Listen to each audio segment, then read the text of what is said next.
எங்களுக்கு வந்துட்டு இப்போ ஒரு டிராஃபிக்கில் வந்துட்டு ஒருத்தர் இந்த வயலேட் பண்ணிடுறாரு, டிராஃபிக் வைலேஷன் இருக்குன்னு வச்சுக்கோங்க, அதுக்கு வந்துட்டு அவரே ஃபைன் போடலாம்.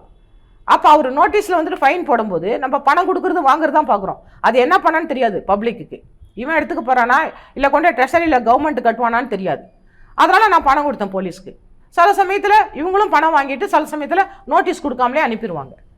அப்போது ஒன்றும் இல்லை, இப்போ ஐயோ நம்ம ஒரு அர்ஜென்ட்டாக போகிறோம், பணம் கூட எடுத்துருவோம், இல்லை ஒரு ஹெல்மெட்டு மறந்து வச்சுட்டு வந்துட்டோம், இவன்ட்ட போய் இப்படி அழுதுட்டு வந்துட்டுருக்கமே பணத்தை கொடுத்துட்டு அப்படின்னு சொல்லிட்டு பப்ளிக் என்ன பண்ணுறாங்க, வெளியில் வந்துட்டு போலீஸை மோசமாக பேசுகிறாங்க. அவன் திருப்பி கொடுக்கறது ஒன்றுமே இல்லையே போலீஸு, அவன் லஞ்சத்துக்கு திருப்பி ஒன்றுமே அவன் வாங்குறது இல்லை. ஒரு சின்ன வயலேட் பண்ணிடுறான்னு வச்சுக்கோங்க, அவன் கோடை வயலேட் பண்ணாலும் அது வயலேஷன் தான். ஆனால் அது வந்து பப்ளிக் வந்துட்டு அதை வந்து பெருசாக எடுக்கிறதில்ல. நம்ம ஆட்கள் வந்துட்டு வயலேஷனில் பெருசாக எடுக்கிறதே இல்லை. அதனால் ஃபைன் கொடுக்கும்போது இல்லை ஒரு லஞ்சம் கொடுக்கும்போது அதை பெருசாக பேசுகிறாங்க.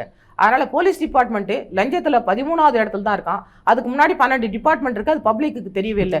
ஏன்னா அதுக்கு வந்துட்டு அவங்களுக்கு பெனிஃபிட்ஸ், அது பெனிஃபிஷரி, அதாவது பெனிஃபிட் வந்துடுது அவங்களுக்கு, அவன் பயனாளியாக இருக்கிறான் அதில்.